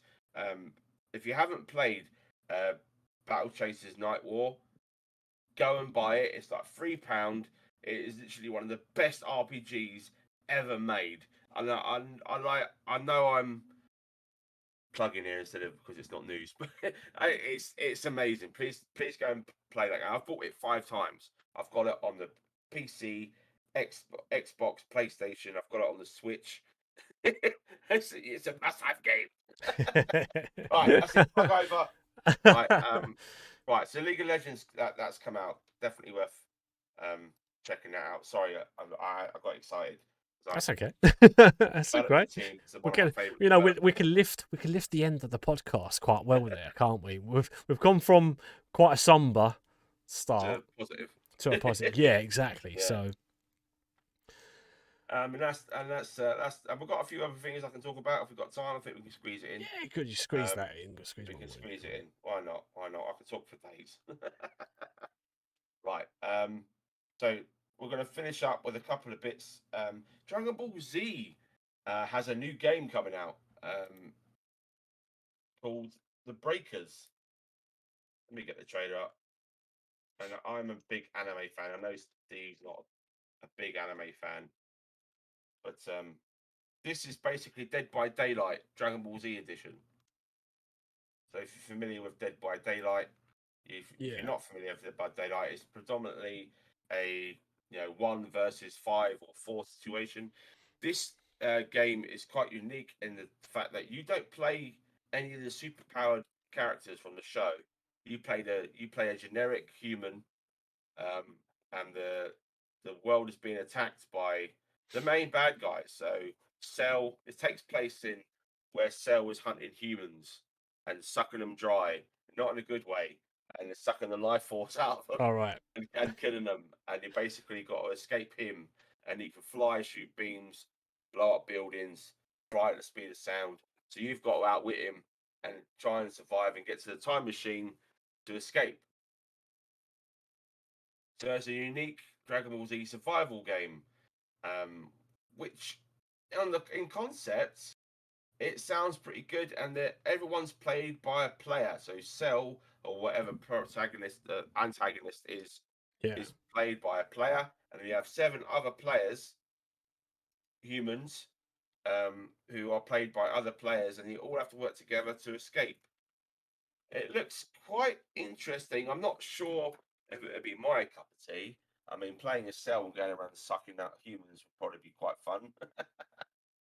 But I don't see how you could survive, energy beams being shot at you from space. There's literally they have the power to destroy the planet with a flick of his finger. So I'm not sure how the mechanics wise how that's going to work. You can get power ups to fight against Cell, which makes it temporarily more powerful, which I think is just stupid. You just wouldn't. Um, and you can see on the trailer here that he's nuking everything. So yeah, it's probably the main draw will probably be to play as the bad guy, and then killing everybody will probably be the main. Because no one's going to want to be a human, are they? If you could Oh be no, it's a gonna little be. human with a toolkit, whatever you're running around, or you could be the guy that shoots beams from his eyeballs, who are you going to pick? You know what I mean? So I don't think it's going to be as successful as they hope. It's quite a niche market, that survival type game. It might be fun. It'd be a fun with a massive group of mates, that ideally anime fans. But I can't see non-anime fans playing this game. So yeah, that's the new Dragon Ball Z game, which we haven't had for quite some time actually. And then finally, just to close off, we're going to quickly talk about Battlefield 2042. Um, this obviously I'm not going to talk about too much in the negative light. This is nothing really to do with negativity. Battlefield has a custom mode called the Battlefield Portal, and it's basically like players can make their own servers, their own game types. 1 versus 64. Make their own maps, whatever. And it's come to light that there was loads and loads of XP servers. So they were just making servers to farm XP to boost their way of getting more equipment, more unlocks, more stuff available to them in the game. And Dice have got wind of that and shut it all down. And this basically peed off all the fan base that was playing this abysmal game, because it is basically worse than Ghost Hunter Corp and Grand Theft Auto Remastered combined in terms of bugs, and that's all I'm going to say on it because if I talk anymore, my throat's going to die. And they're basically Dice are like, no, you're not having any of that fun. You're not having it. And fun in the game, you're not allowed it. No, I mean, honestly, what does it matter if they're farming XP? Who cares? It's probably like 100 people, if that, doing it. Maybe 1,000 out of the millions that are playing the game. Who gives a monkeys?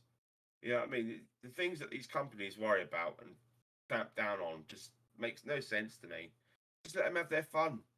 If they're not hurting anybody, who cares?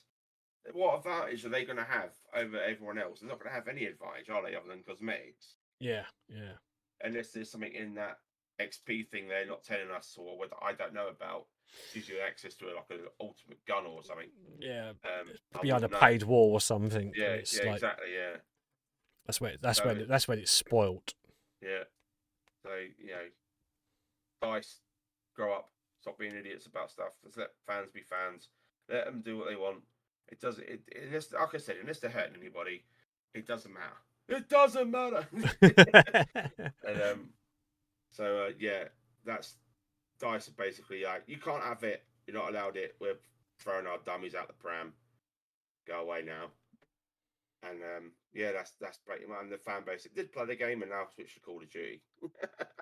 Yeah. And I'll see you later, Dice. We can't be bothered. No Well, dice. that's oh, boom, boom. Hey, we Boom, ain't got boom, pizza yeah. Beth's Ah, joke of the week, so we got Freddy's right. That's ah. just as good. There you go. That's a joke. That's a joke of the week standing right there. Because Yeah. I can't think of a joke on the top of my head. So I've got a joke for you. Ghost Hunter Corp. Hey! hey, boom, boom. Right. Sorry. Oh Ghost no. So that's that covers that's it. that then, doesn't it? Yeah, that's the rant. That's the rant news That's the section rant. over with. Wow, That we're coming up to. Well, do you know what?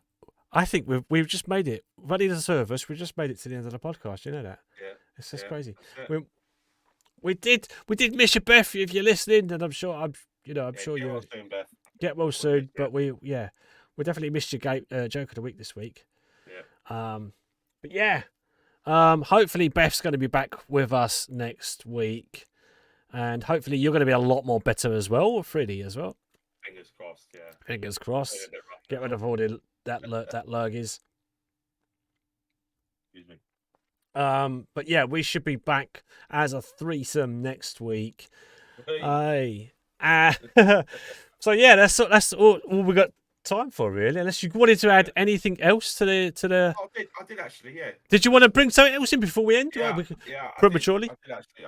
I forgot all about it. Elden Ring. Elden Ring. Elden Ring. You mentioned it, and you never actually got onto it. Yeah, you didn't stop me. I was getting ready to close.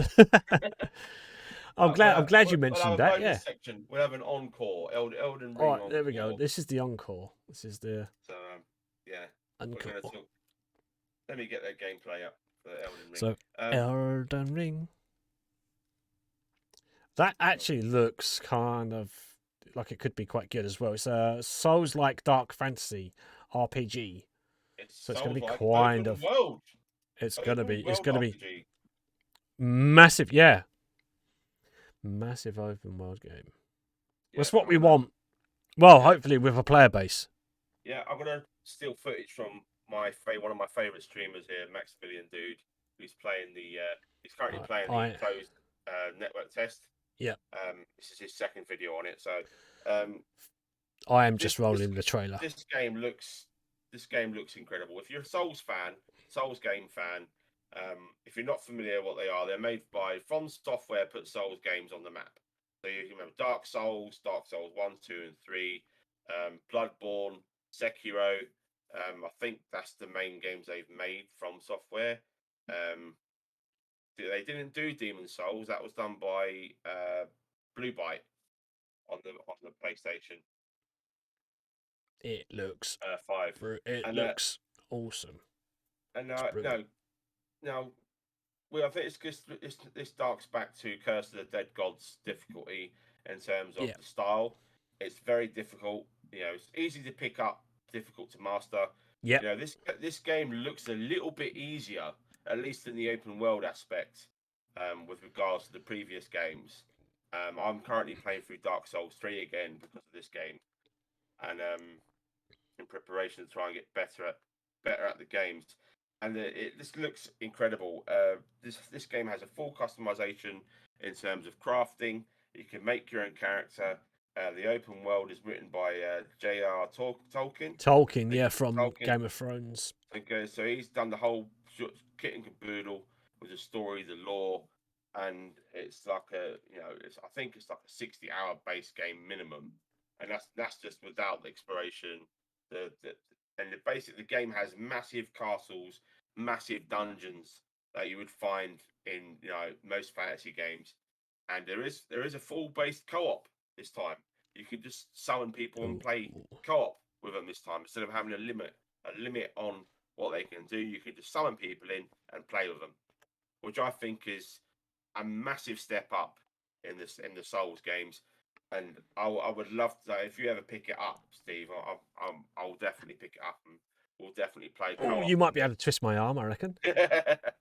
And it's one of these games that it's quite a niche love for it.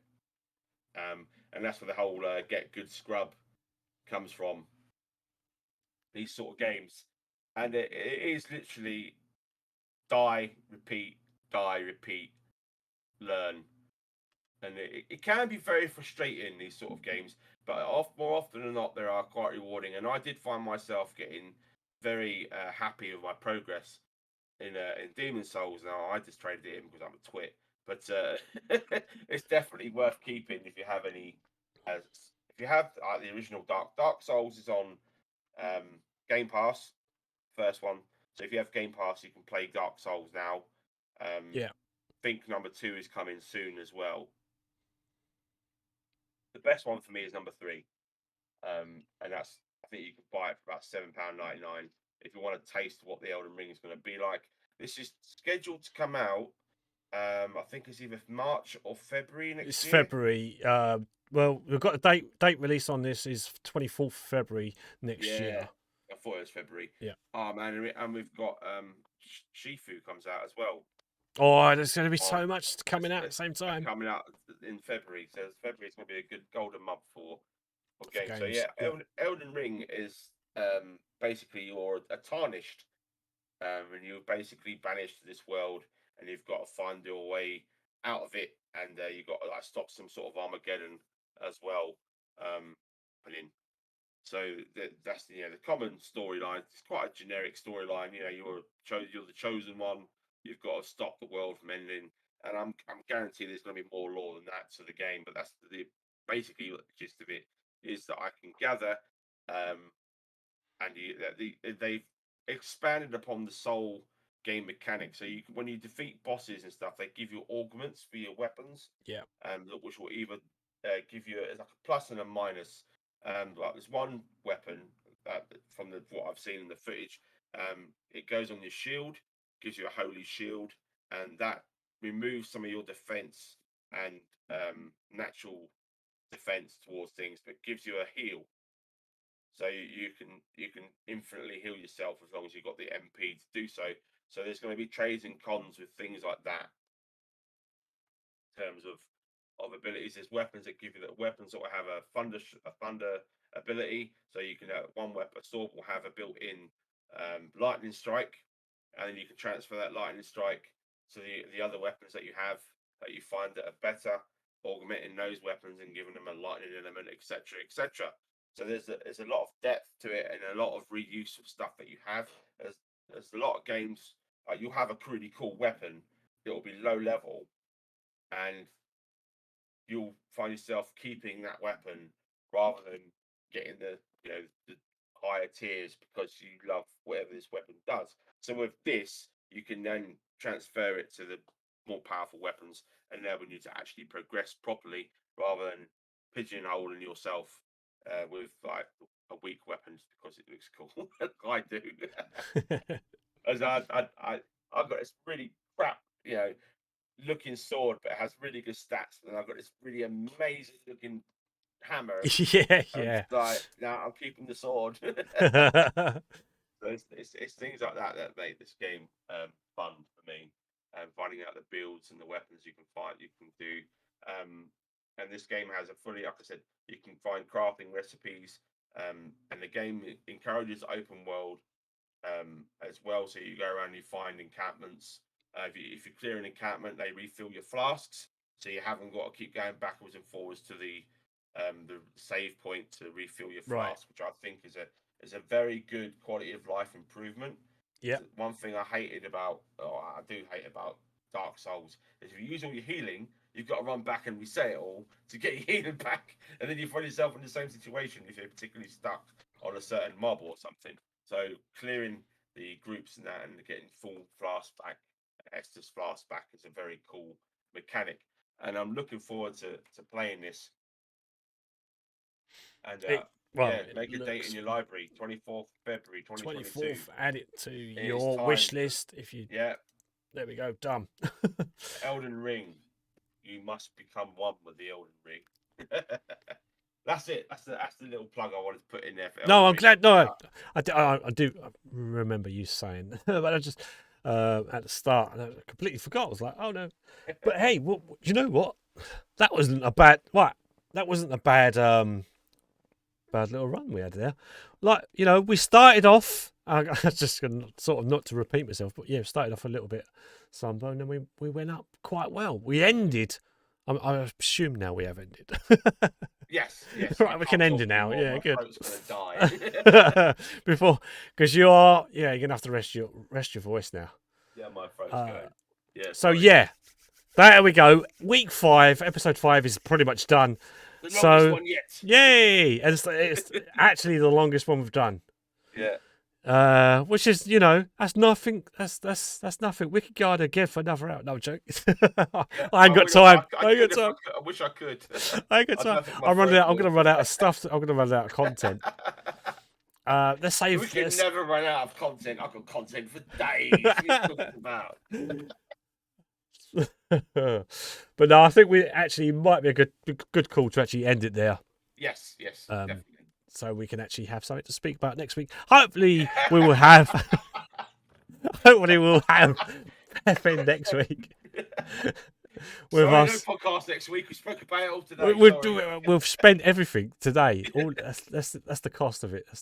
Welcome everybody to episode 6, because now we're going into that content.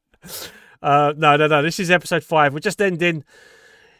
We had a good one. That was good. Yeah. There was only 2 of us today, but yeah, next week should be 3 of us.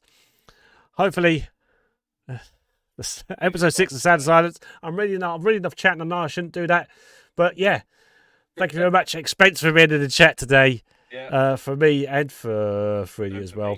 Yeah. Thanks very much. So, Fruity, are you going to be available this week for anything, or are you just going to take a little bit more time off?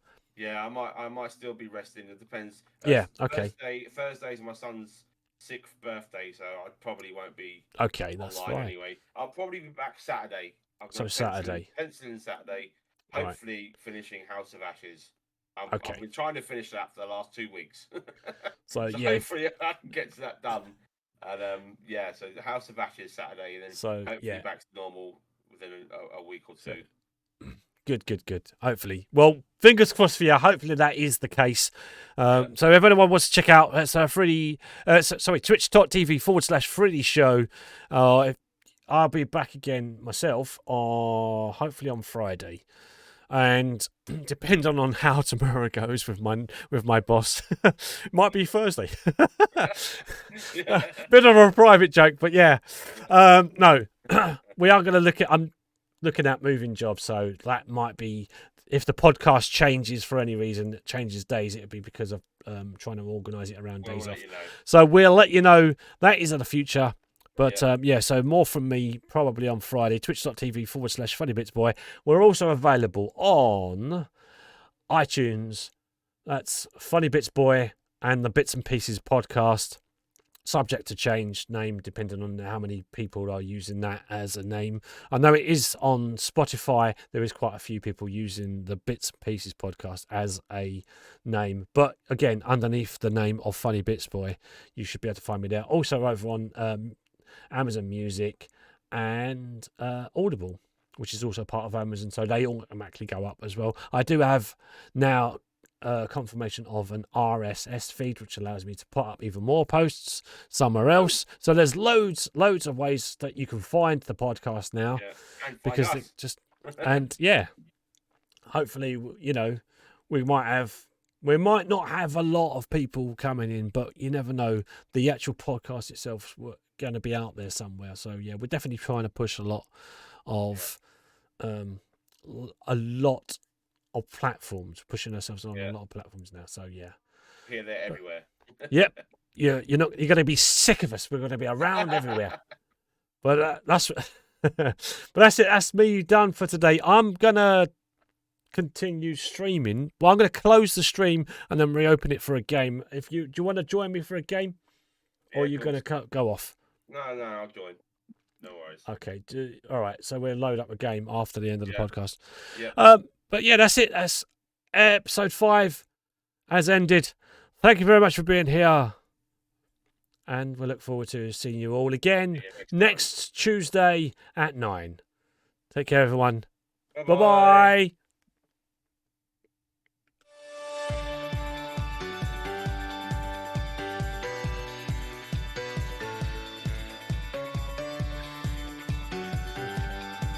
Well done.